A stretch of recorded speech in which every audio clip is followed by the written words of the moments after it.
সবাই কেমন আছো? আজকে অনেক দিন পরে আরেকটা টিউটোরিয়াল ভিডিও নিয়ে এলাম।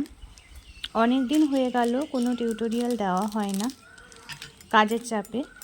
তো অনেক দিন পরে আজকে এলাম। আশা করব আগের মতোই তোমরা আবার আমার পাশে থাকবে, আর পছন্দ হলে অবশ্যই জানাবে। খুব ছোট্ট একটা ফুল, এটা তোমরা চোকার হিসাবে বানাতে পারো, অথবা লং কোনো নেকলেসও তোমরা বানাতে পারো এটা দিয়ে। এই ফুলটা যেরকম করে বানাচ্ছি সেই একই রকম ভাবে আমি কানের দুলটাও বানিয়েছি, সেটা এখানে দেখাইনি। তোমরা সেই একইভাবে কানের দুলটাও বানিয়ে নিতে পারবে। যারা জানো না তাদের জন্য, যে আমি এই ক্লেটা ইউজ করি ফেভিক্রিলের মোল্ডিড ক্লে, যেটা অ্যামাজন থেকে সহজেই তোমরা অর্ডার করতে পারবে। ক্লেটা খুব ভালো, আমার যথেষ্ট ভালো লাগে। প্রথম দিকে অতটা যখন ভালো কাজ শিখিনি তখন একটু শক্ত লাগতো, কিন্তু এখন মনে হয় যথেষ্ট ভালো এই ক্লেটা। শুধু ইউজ করাটা একটু ঠিকঠাক জানতে হবে, সেটা আস্তে আস্তে তোমরা শিখে যাবে। ক্লে ইউজ করার জন্য সবসময় হালকা পরিমাণে তোমরা পাউডার ইউজ করবে, যে কোনো ট্যালকাম পাউডার ইউজ করতে পারো।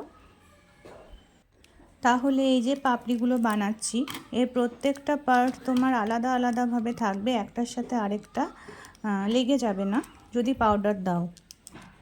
সাথে সাথে তোমাদের মিক্স করতেও খুব সুবিধা হবে, সেটা হাতে লেগে থাকবে না।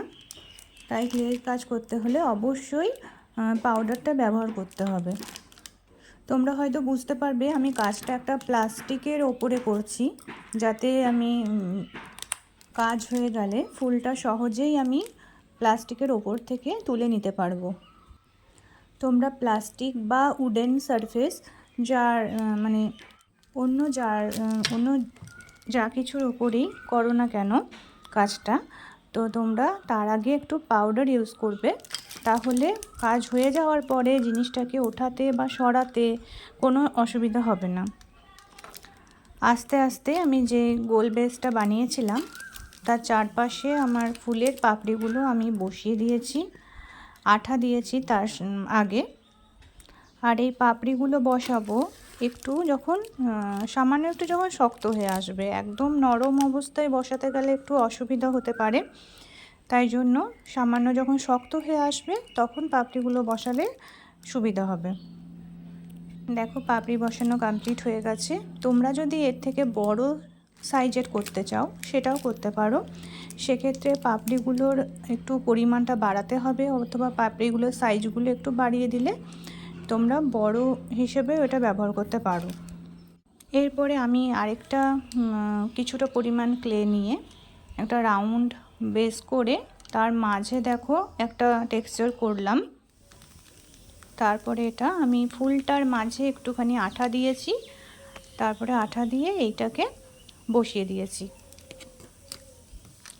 সবাই কিন্তু অবশ্যই জানাবে আজকের এই ছোট্ট একটা ফুলের ভিডিও তোমাদের কেমন লাগলো। যারা শিখছো অবশ্যই তারা জানিও, আর বানালে অবশ্যই আমাকে কমেন্ট বক্সে একটা পিকচার দিও। পরের ভিডিও নিয়ে খুব তাড়াতাড়ি আসছি, ততক্ষণ সবাই ভালো থেকো। সবাইকে অনেক ধন্যবাদ।